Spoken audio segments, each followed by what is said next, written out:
Salutations to those who are young and young at heart.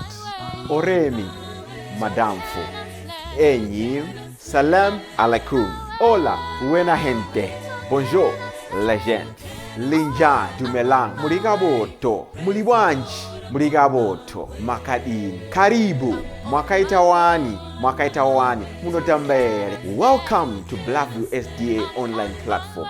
This is a place where your soul will find rest. Did you know every Wednesday and Friday at 6:15 p.m. we have consistent midweek prayers? Not only that, during the day from Monday to Friday, if you need a soulful song, please tune into our platform and indeed you'll find rest for your soul. On Sabbath, which is Saturday, we have services from 8:30 right up to 6 p.m. What do you expect to find? We have got the church at study, Sabbath school, music. It's story time. Even our little ones, the children, will find solace on Blackview online worship platforms. Yes, not only are they going to receive a powerful sermon for them, but including the songs, and they'll sing the songs of Zion in the comfort of your home. Yes, you are waiting for the power hour as we receive the beautiful words, the wonderful words that come from the Word of God. In the afternoon, we have got powerful discussions, not only for the young, but even for the old, as we prepare this journey on this planet Earth before the sundown. Yes, there is a sermon that will usher you into the new week as you listen to God speak to you. What are you waiting for? Tell your friends about it. Don't forget to join us on YouTube and Facebook. Like our page and subscribe to our YouTube channel. God bless you as we meet on Blackview online worship platform. Nobody can stop me. Don't you wanna go? I'm going there. Nobody can stop me.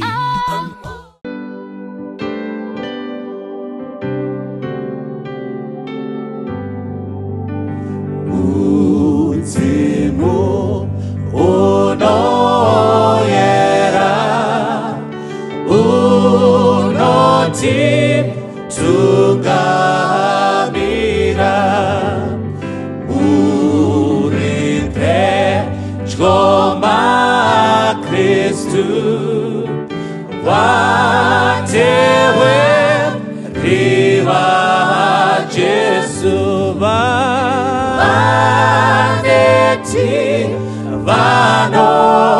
vanofara mzimu unodaiza watiwa fambi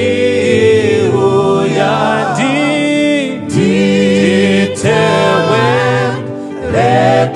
lekumusha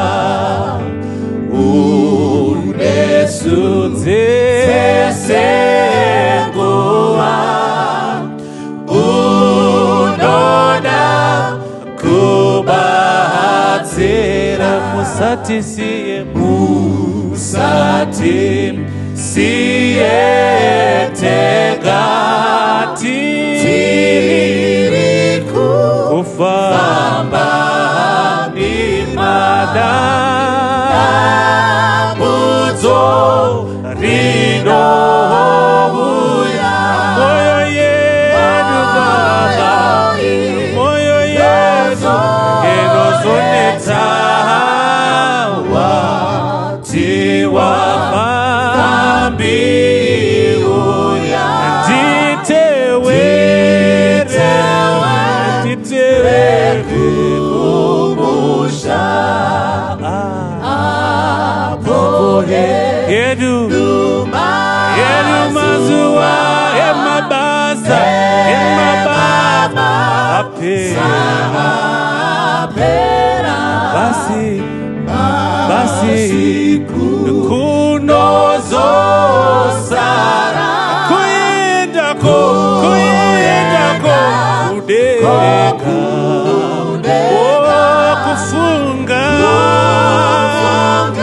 kufunga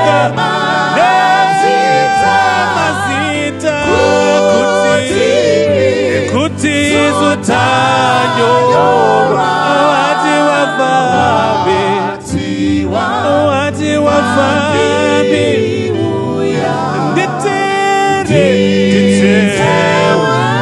tewekumbusha. Muparidzi 12 verse ya 11 kusvika pavhesi ya 14 ndopari chatoraidzo chedu chenguva ino. Ngatimbonamatai ishe tomudaidzai nekukukokai pachirongwa chino cheshoko. Tokumbira kuti mutiropafadze naro, musamire kure, zodarai padyo, munhu wenyu akwaniswe, ndidzikisirwe, imi musimudzirwe naJesu tanamata. Amen. Paridzi 12 verse 11, mashoko evakachenjera akafanana nezvibayiso sembato dzakaroverwa kwazvo, ndizvo zvakaita mashoko akaunganidzwa akapiwa nomufudzi mumwe chete. Uyezve mwanakomana wangu, unyeverwe kuita bhuku zhinji hakuperi, uye kudzidza kuzhinji kunonetsa muviri. Zvino shoko guru pane zvose zvatanzwa heri, itya Mwari uchengete mirayiro yake, nokuti ndizvo zvakafanira vanhu vese. Nokuti Mwari achatonga basa rimwe nerimwe pamwe chete nezvose zvakavanzika, kunyange zvakanaka, kunyange zvakaipa. Musoro weshoko unoti zvakavigwa zvichaoneswa. Tine kambo kedu katinoimba, maybe muchakaridzigwa, kanotaura zvakavigwa zvichaoneswa, apo tapinda pakutongwa, zvemumoyo tinozviona, mambo apinda. And then last stanza munamata, tenzi tinokumbira mutsa, kuti tese tinozomira munzvimbo dzedu nekusatya, mambo apinda. Kana pane mharidzo yaindivhuna ndichakura, imharidzo yainzi rutongo. Kana pane mharidzo yaindirwadza iyo, pega pega payaiparidzwa ndichakura ndichindumugwa ndaichema, maisara moita rukoko ndamira mberi kare. I don't know how many times ichiinda kumberi ndichitendeuka. Today I always ask myself, paipe ndaiita sei? Ndikaona kuti ndaitya kuinda kugehena, nokuti picture yaipendiwa so, vanhu vaitaura pamusoro perutongoka. Nyango wakashinga, nyango wakashinga. Unza kuti pane zvinhu zvakawanda zvichaitika. Kana unga uchiita zvaunoita zvese zvichaiswa pachena, zvichanzi pachaiswa TV apa, and then uchatanga kuonekwa, uchifamba wakadai uchionekwa.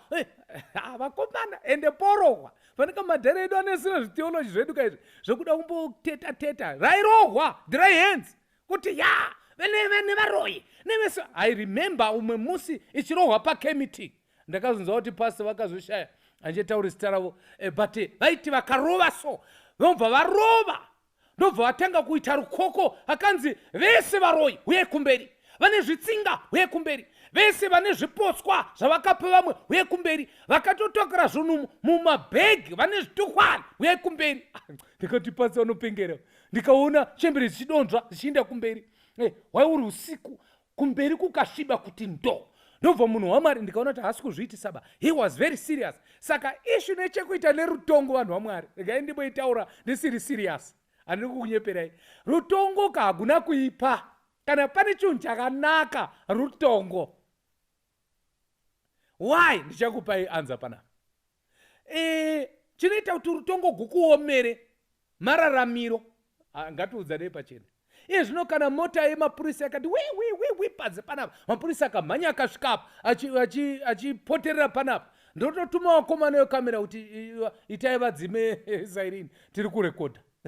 But kana ndine kanhu kangu kandakatora, ndinobuda ndakadai, vanhu votenga kuti kuzvaita sei. Nyaya yerutongo is good news to people vane ukama nemutongi, vanozivana naadvocate, vanoloya kwaro. This is why pachizonzi kana munhu ana lawyer konzi talk to my lawyer. Kachirungu kakanaka kana ngotaridza kuti ndine mumiririri. Panapa tiri kuudziwa nemuparidzi, kwanzi nemuparidzi. By the way, the book Ecclesiastes, muparidzi, ari kunzi muparidzi haasi Solomon akanyora panapa.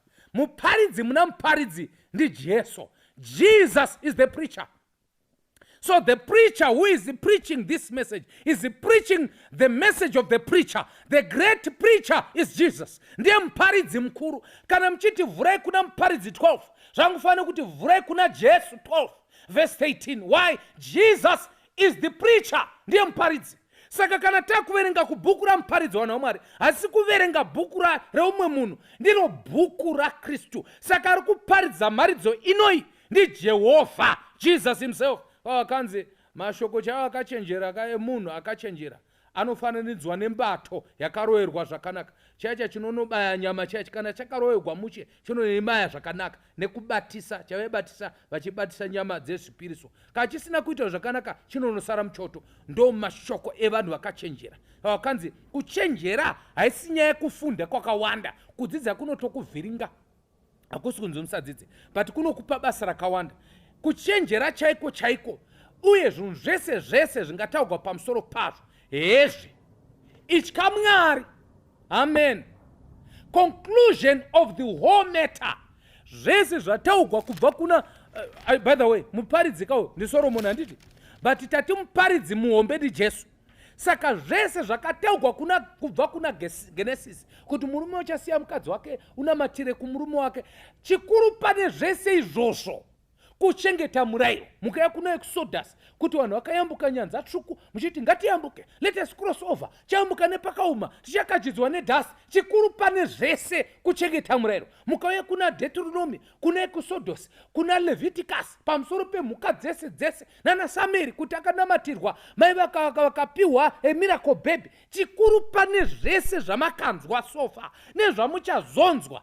It is obedience. This is the preacher's message. And then the Bible says, itya Mwari, wrote ishe kutya Mwari ine chekuita nereverence. Mukanoicheka kuna Revelation chapter 14, inotaura pamusoro three angels messages. Itaura kuti ndakaona ngirozi yekutanga yakati kuti ityai Mwari mumurumbidzei, namatai iye. Saka ishe kutya ine chekuita neworship. And who do you worship? Iye chaiye, akasika chaiye iye. Tomuziva sei? Unoenda kuCreation week. Zvaakaita muCreation week akaita sei? Akasevenza 6 days. Saka kana uchinamata unoita sei? Unoshanda. And then akazorora chinomwe. Kana uchinamata unoita sei? Unozorora. Saka ndokunamata iye ikokoko. Kana usingadi kusevenza hausi munamati.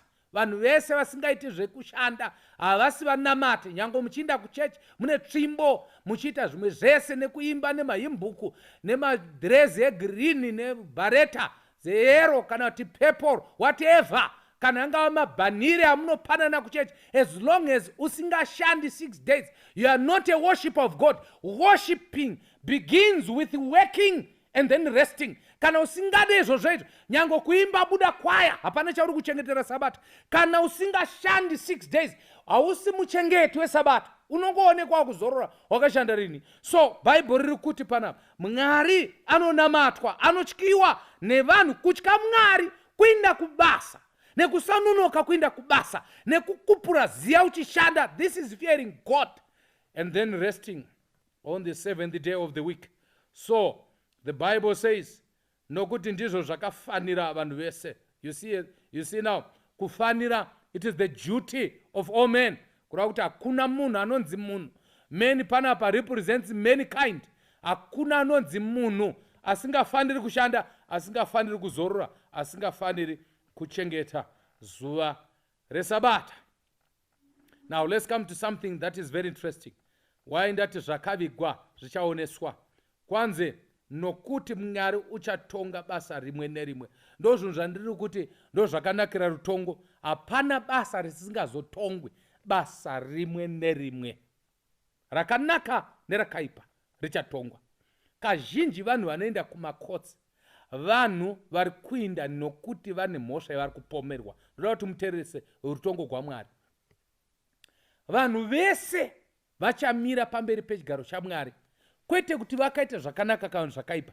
Kana wakaita zvakanaka uchanotongwa kuti paonekwe kuti zvakanaka zvacho wakazvigona sei munyika yakaipa kudai, uchatongwa. Kana pane vanhu vachatongwa stiriki, vanhu vari kuita zvinhu zvakanaka.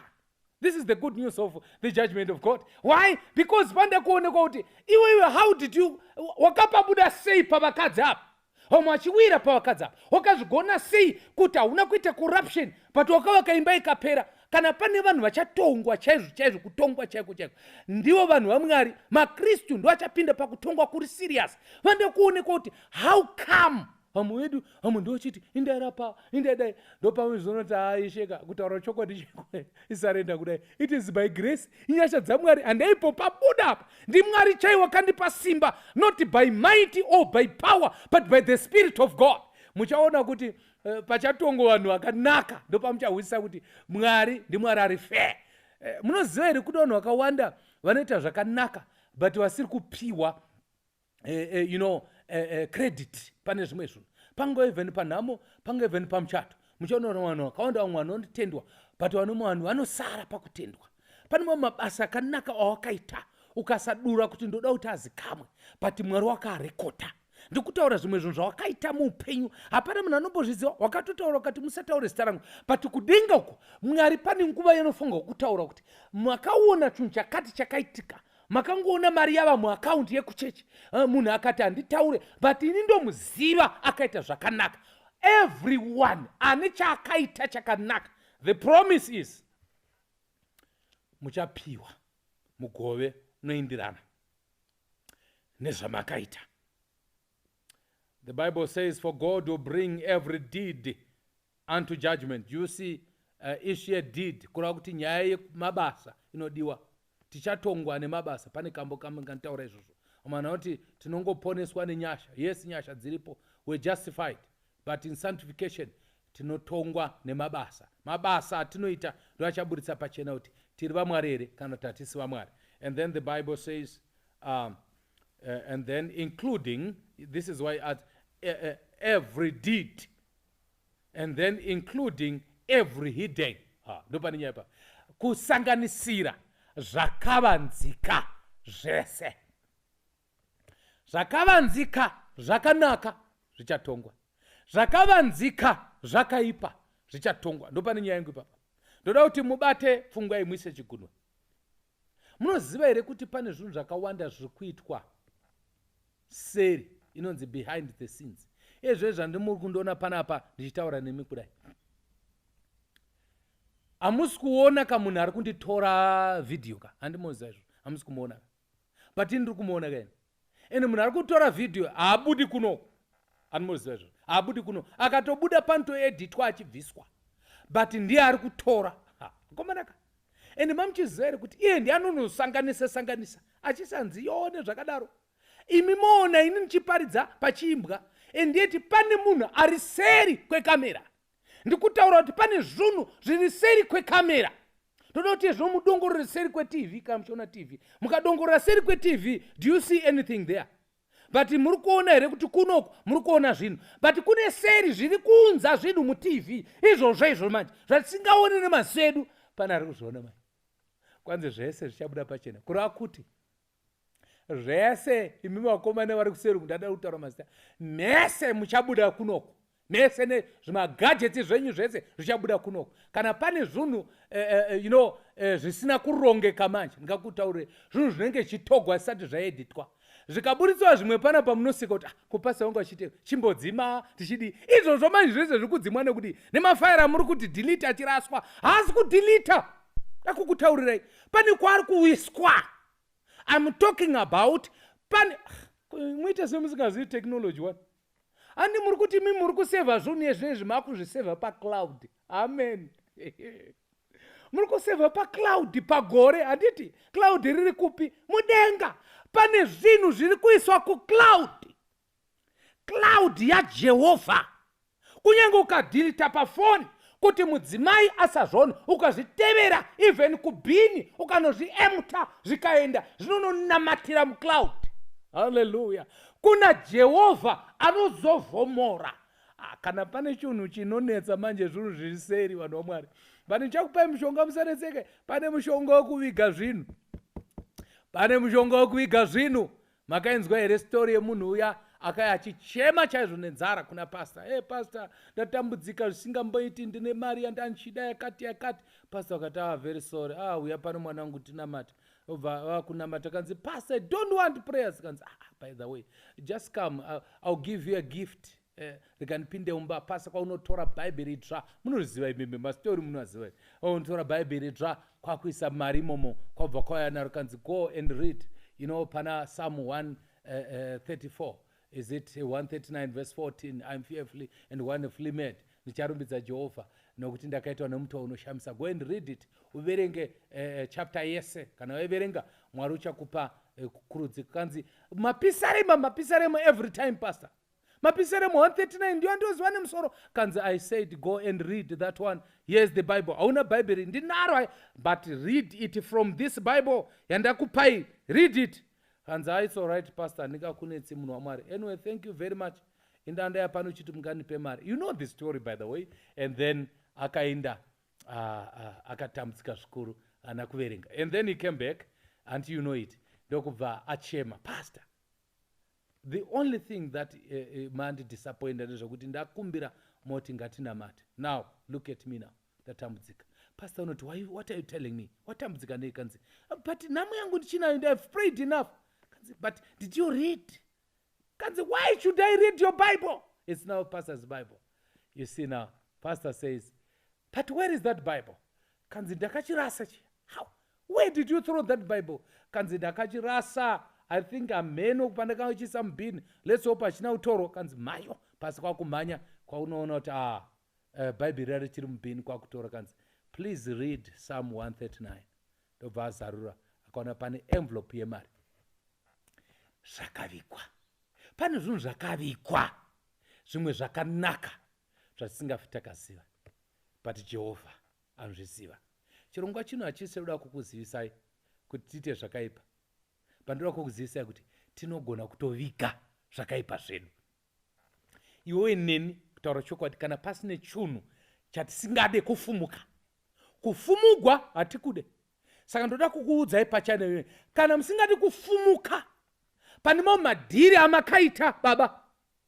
Ndikureve kubasa amakaita madhiri amakaita nema madhiri amakaita pamwana wechipiri apa. Ndikureva mai pamwana wechipiri. Kana muchida kuti zvifutsigwe zvichazikamwe futi, rambai makateerera chenene. Pakupedzisira ndichakupai secret yekuviga zvinhu zvenyu hazvivi zvakabatwa. Kana pane chinhu chisingabatwi ndichocho, ukaviga ipapo waviga. And then the Bible says, whether it be good or evil, zvichabuditsiwa pachena. Therefore, I want us to go to a text. Iri kuna Mapisarema 32. Let me read it in English. Munozwa chirungu munochinzwa. 34 verse 1 kusvika paverse 5. Ndo pane tsoro yekugona kuvika. Kune vanhu vari kuita zvinhu zvinorova zvekuti hapana munhu anofa akazviziva. Ndiva zvokuti ndafa ndabatwa. Ubatwe zviripo. Vamwe vane vana mumasango, vamwe vane madzimai, vamwe vane varume, vamwe vana vavanawo pamba. Havasi vana vepamba ipapo, sorry musazokwe. Havasi vana vepamba ipapo. Vamwe vari muri kuti ava mhandara yedu iyi itoshamisika ichicheuka, muri kureva ipi? Hamuri kuti jaya redu itoshamisika ijaya ripi ramuri kureva? Kumabasa kune dziri kurohwa pasi apa. Ende achitaura Mwari akandiropafadza, Mwari wakandiropafadza. Hey, it's okay. Wakaropafadzwa. But handizivi kuti ndiMwari upi anoita kuti uvige zvinhu pabhodha. Handizivi ndiMwari upi. But ndoda kukutaurira, there is pane recipe yekugona kuviga zvivi nezvakaipa zvese. Recipe yacho muchainzwa panapa. Kana uchida kuviga, pane here uda kuviga nyaya dzakapa. Muchifunga kuti ndichataura nyaya dzenyu dzakati, sikutaura izvozvo. Ndoda kukuzivisai kuti ungavige sei nyaya yako iyo yaiya yawakaita kuti isazikamwe futi. Mapisarema 32 verse 1 to 5. And then I will pray. Blessed is the one whose transgressions are forgiven, whose sins are covered. Blessed is the one whose sin the Lord does not count against them, and in whose spirit is no deceit. When I kept silent, my bones wasted away through my groaning all day long. For day and night your hand was heavy upon me. My strength was sapped as in the heat of summer. Then I acknowledged, amen, then I acknowledged my sin to you and did not cover up my iniquity. I said, I will confess my transgression to the Lord, and you forgave the guilt of my sin. Hallelujah. Kana uchida kuviga chitema chako, recipe ndaiwana. Iri pane mapisarema 32 verse 1 to 5. Blessed, Makarios, happy. Munhu ane mufaro, ane zvitema zvake zvakaregeregwa. Ende pamuchinji kwa Jesu akataura, akati it is finished. Kuroti zvabhadharwa. Zvese hapasina chikwereti. Une mufaro kana pane munhu anofanira kufara achiimba nyamutambira zvevamwe nhasi ndezve munhu akaregeregwa naMwari anofanira kukupura ziya kuti ndabveko. Haleluya. Kana muchida kutaura taurei zvenyu but ndakaviga inzwa munhu waMwari, kugona kuviga zvivi, kuzvifumura kuna Jehovha. Waviga. Kana uchida kuti zvifumuke zvivhare, manzai kwezhenero vanhu vaMwari. Kana uchida kuti ushame kuna Jehovha, shama. Kana uchida kuti ufuke kuna Jehovha, ushame, figira. Kana uchida kuti ufukidzwe, shama. Handisi kuti mubvise nguo. But I'm telling you kuti equation yekuti zvinhu zvako zvifambe kuna Mwari, upenyu hwako hwezvitema iti bha kuna Jehovha. Obva wati kuna Mwari, kana muchitarira inini Jehovha, ndini mhombwe munozviziva, ndaita upombwe, ndiregerere changamira. Zvivi zvenyu kunaka kwenyu kunondikavha. Ndiregererei. Vanhu vari kutaura ndikuvawa kumamedia zvakutoenda kure. Ndiregererewo Mwari zvisati zvafamba. Ndiregererewo panapa. Ndibvisewo zvakaipa zvangu. Ukangodaro so zvakavhiwa. But ukada kuvhara manje ndo pane nyaya. Zvokuda kufamba uchivhara nyaya dzako. Nyange ukavharapo. Zvichabuda pachena chete.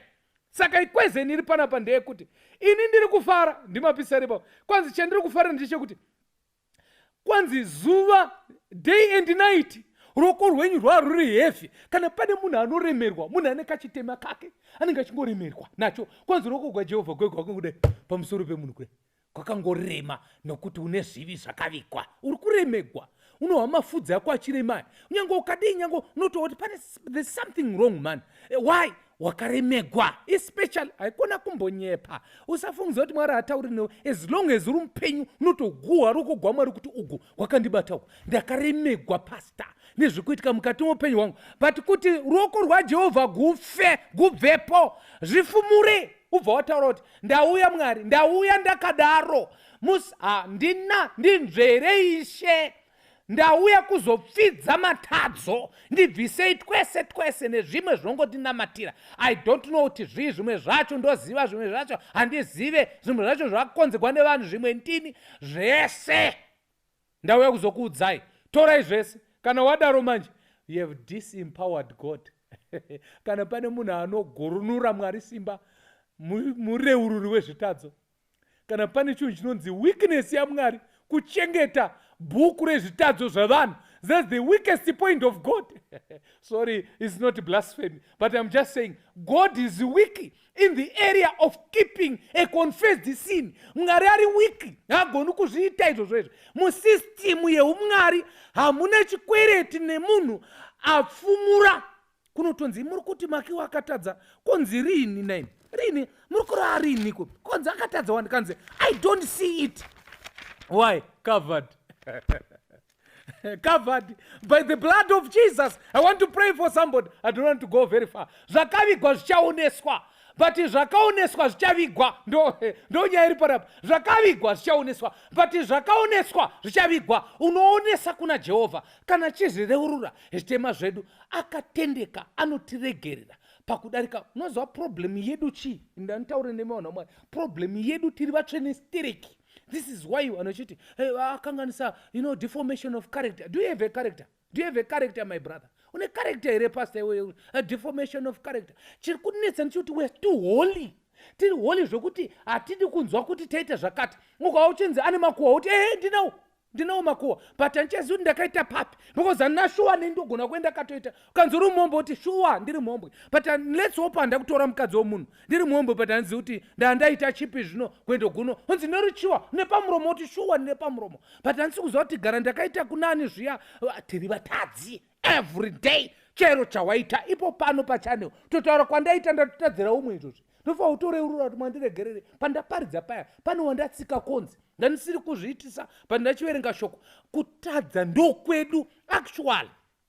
Mwari hashamisike nekutadza, anoshamisika nekutendeuka. Saka chotoshamisa denga kuti kwanzi atendeuka, kuti muri kundiudza kanzi akatendeuka. Kutadza ndokunoshamisa nyika, but Mwari hashamisike nekutadza. Anoti kanzi ndiri pese mucherechedzo kwanzi Ronaldo akamwisa bhora nezuro pakatamba timu yake, gara timu yake ichi zvebhora ndo zvamunoziva ka but zvezvivi hamudi kureurura. Munoda kuziva zvebhora yakatora chamuyonzi ndeipi and so forth, but zvezivi sorry handisi kukutukai, but ndiri kureva kuti hazvishamisi kuti Ronaldo amwisa, hazvishamisi izvozvo. But chinoshamisa ndechekuti kipa auya akakava pena akamwisa, actually abva kugedhe kwake akauya akamwisa. Izvo zvinoshamisa izvozvo kuti haatarisigi kumwisa bhozi, ndiwe kubata bhora. This is why kipa asinga akabata bhora onzi pena, hainzi pena nokuti kipa abata. Hazvishamisi kuti kipa abata, but umwe wese akabata inonzi pena. Why? Hautendegi kubata. Saka penalty kuna Mwari. Kuita zvakanaka, ukangoita zvakanaka yave pena. Ukaita zvakaipa kunzi aiwa kana ukabata uri munhu wokubata.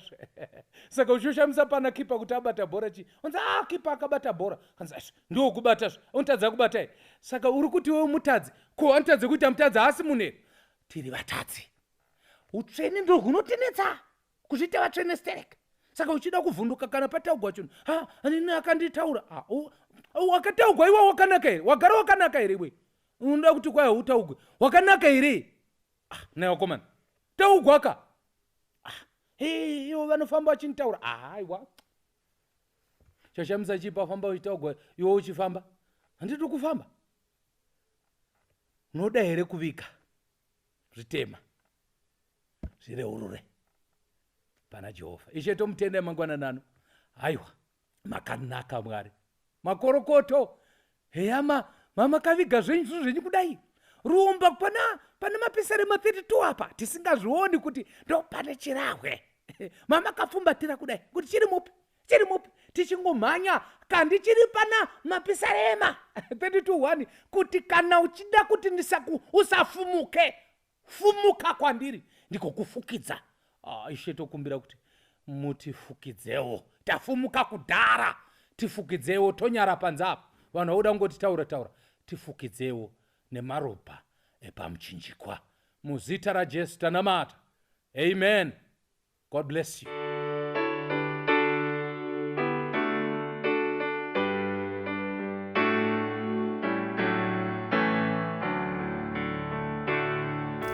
Mambo wedu atidaidza kuchidyo chake chekudenga.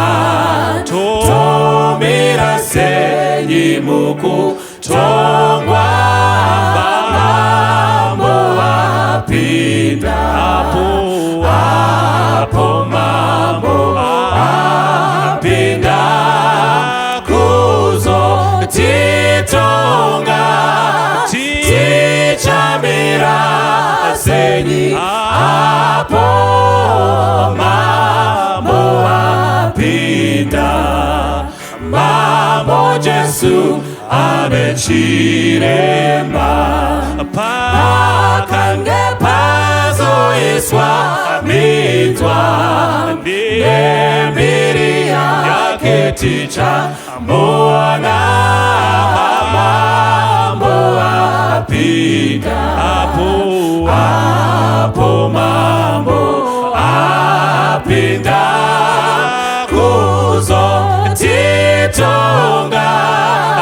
Tichamira senyi apo mambo apinda.